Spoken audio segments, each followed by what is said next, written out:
अस्सलाम वालेकुम। उम्मीद है आप खैरियत से होंगे। आपके फीडबैक का बहुत बहुत शुक्रिया। प्रोडक्ट हंटिंग हम सीख रहे हैं और कोई टूल बाय नहीं करना, कोई पैसे ज़ाया नहीं करने टूल्स खरीदने पे। हमने सीखनी है प्रोडक्ट हंटिंग। क्यों सीखनी है? बहुत सारे लोगों ने कमेंट्स किया कि सर हम कनाडा में काम कर रहे हैं, हम ऑस्ट्रेलिया में काम कर रहे हैं, यहाँ पे टूल्स काम नहीं कर रहे। तो परेशानी की क्या बात है भाई? हम अपनी ट्रेनिंग्स के अंदर दोनों तरह से प्रोडक्ट हंटिंग सिखाते हैं, टूल्स की मदद से भी और विदाउट टूल्स भी। तो उन लोगों ने रिक्वेस्ट की कि सर आप यूट्यूब पे सिखा दें। हमने कहा भाई हाजिर आप लोगों के लिए। तो आज इंशाल्लाह हमारा लेक्चर 2 है और इसके अंदर हमने देखना है कि हमारा क्राइटेरिया होना क्या चाहिए प्रोडक्ट हंट करने के लिए। और ये सारा काम हम मैनुअली करेंगे, इसमें हम कोई टूल यूज नहीं करेंगे। स्क्रीन की तरफ चलते हैं और टाइम वेस्ट नहीं करते जी। तो आज हमने डिस्कस करना है प्रोडक्ट हंटिंग क्राइटेरिया। सबसे इम्पॉर्टेंट और सबसे पहला क्राइटेरिया ये है कि आपने कोई ऐसी प्रोडक्ट नहीं बेचनी जिसमें एक्सपायरी डेट इन्वॉल्व हो जाती है। मिसाल के तौर पे आपने कोई फूड प्रोडक्ट्स में काम नहीं करना, क्योंकि वो ऐसी प्रोडक्ट्स होती हैं जो कि अगर पड़ी रहें एक ख़ास टाइम के बाद उनकी एक्सपायरी आ जाती है, तो हमारी इन्वेंट्री वेस्ट होने के चांसेस बढ़ जाते हैं। क्योंकि अमेज़ॉन पे तो ज़ाहिर बात है चीज़ें एक टाइम के साथ निकलती हैं।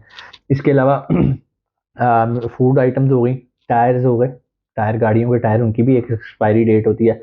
वैसे तो ये बड़ी प्रोडक्ट है, हमारे बाकी क्राइटेरियाज को फुलफिल नहीं करेगी, लेकिन जस्ट मिसाल देने के लिए दो चीज़ों के नाम लिखेंगे। भाई खुराक में नहीं जाना है या किसी भी ऐसी प्रोडक्ट में नहीं जाना जहां पर आपको एक्सपायरी का सामना करना पड़े।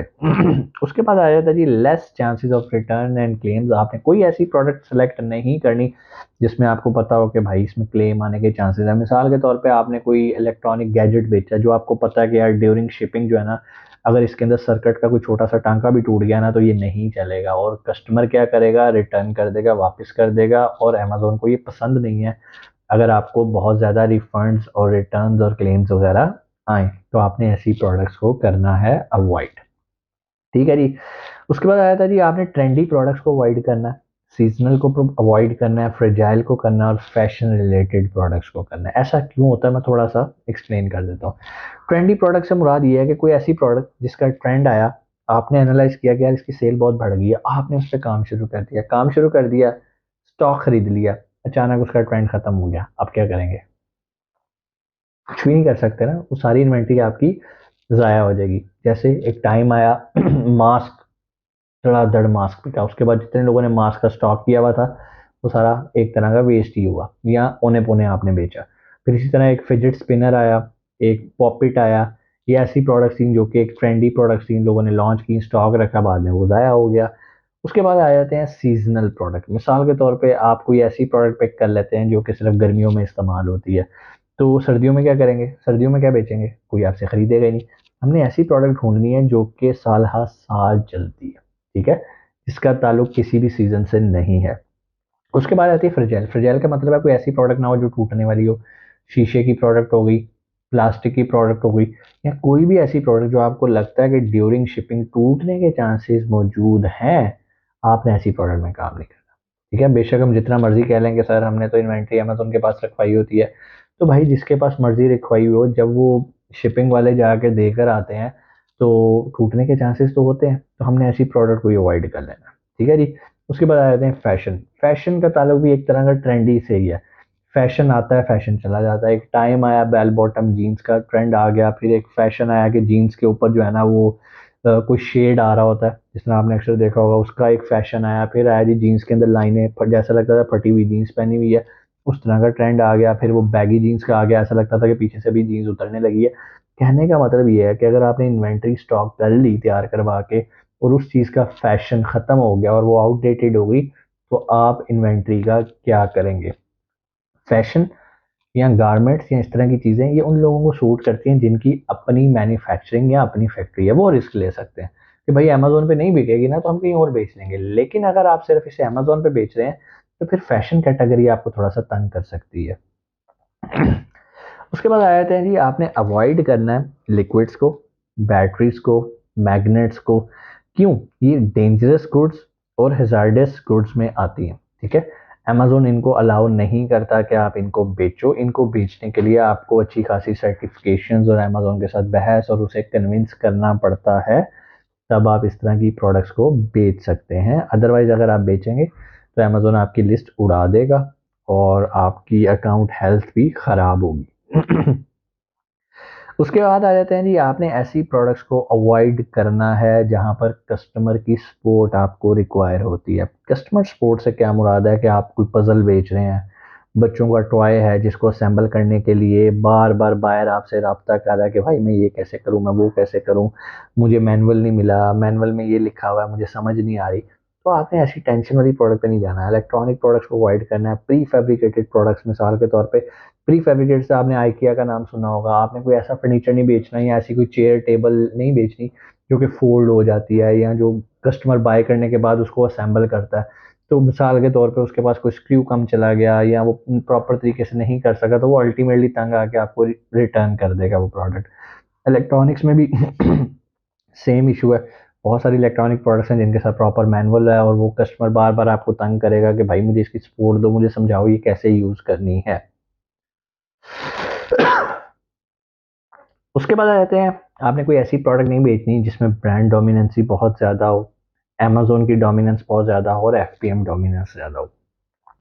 बारी बारी देख लेते हैं। ब्रांड डोमिनेंस से मुराद ये है, मिसाल के तौर पे अगर आप ट्राउजर्स बेचने जा रहे हो तो वहां पर बड़े बड़े लोग ट्राउजर्स बेच रहे हैं। और ब्रांड्स का मतलब हरगिज ये नहीं होता कि एडिडास, नाइकी या इसी तरह के लोगों को ब्रांड कहा जाता है। ब्रांड अमेजोन पे हर शख्स ब्रांड है। जो प्राइवेट लेबल बेच रहा है वो ब्रांड है, कोई भी नाम हो सकता है। ब्रांड डोमिनेंस से मुराद ये है कि आपने कोई भी कीवर्ड प्रोडक्ट का नाम सर्च किया और पहले सफ़े पे जो बेचने वाले आए तो पता चला कि यार टॉप 10 में से सिर्फ 2 सेलर्स ऐसे हैं जो सारी सेल निचोड़ के जा रहे हैं। मिसाल के तौर पे टॉप 10 में सबकी एवरेज सेल जो है वो $5,000 है, लेकिन 2 लोग ऐसे हैं जिनकी 15-15 हज़ार डॉलर है। बाकियों की 5,000 है और उन 2 की 15,000 है। तो इसका क्या मतलब है? सारी सेल तो वो ब्रांड लेके जा रहा है, वो डोमिनेंट है। ठीक है। यहाँ पर अगर आप चले भी जाओगे तो आप भी $4-5 हज़ार ही कमाओ, सेल कर पाओगे, 15,000 नहीं अचीव करोगे, क्योंकि वहां पर पहले से ब्रांड डोमिनेंट होके बैठा हुआ है।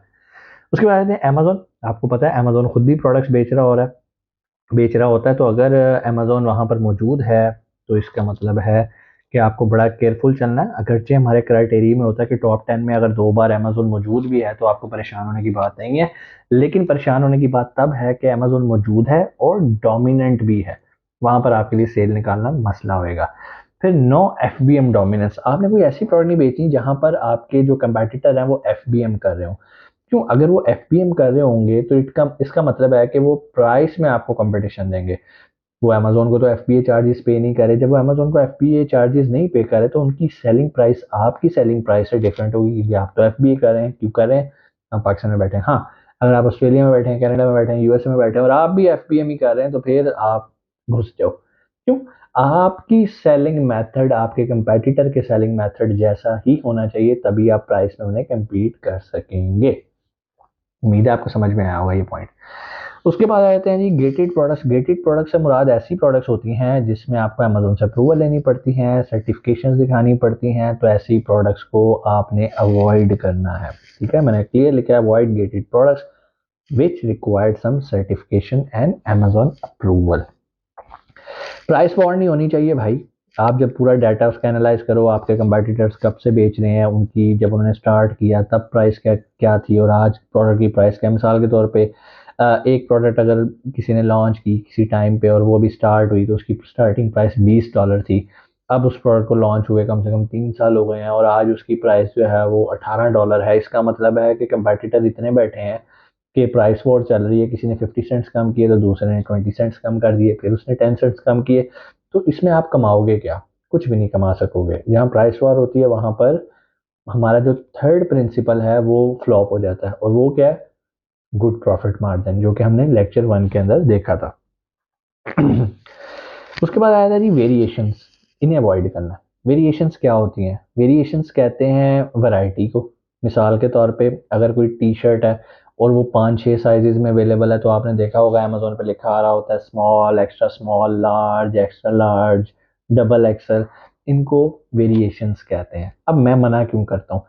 अगर आप वेरिएशंस वाली प्रोडक्ट में घुस जाओगे तो आपको ज़्यादा पैसा लगाना पड़ेगा इन्वेंट्री खरीदने के लिए। आपने स्मॉल टी शर्ट की इन्वेंट्री भी खरीदनी है, एक्सेल की भी खरीदनी है, लार्ज की भी खरीदनी है, डबल एक्सेल। बजाय इसके कि आप कोई ऐसी प्रोडक्ट पिक करो जिसमें वेरिएशंस नहीं है और आप अपनी सारी इन्वेस्टमेंट एक प्रोडक्ट पे लगाओ, और आपके कंपेटिटर भी एक ही प्रोडक्ट बेच रहे हो, वो वेरिएशंस में ना हो, टेंशन फ्री काम हो, आपका फोकस एक तरफ हो।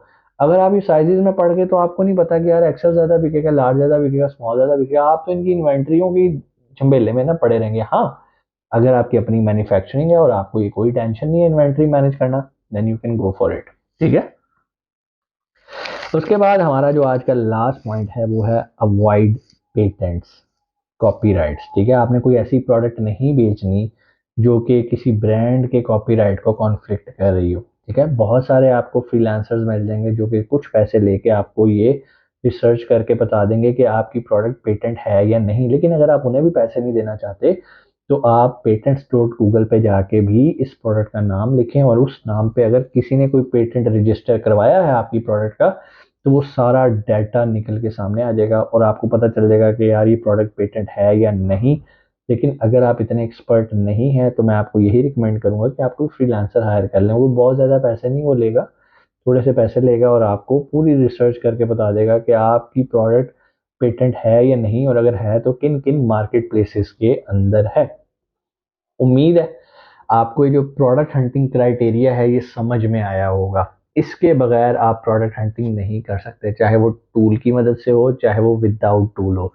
देखने में बड़ी कॉमन सेंस वाली चीज़ें हैं, लेकिन बहुत सारे लोग इसको इग्नोर कर जाते हैं, जो कि अमेजोन पे उनकी नाकामी की वजह बनते हैं।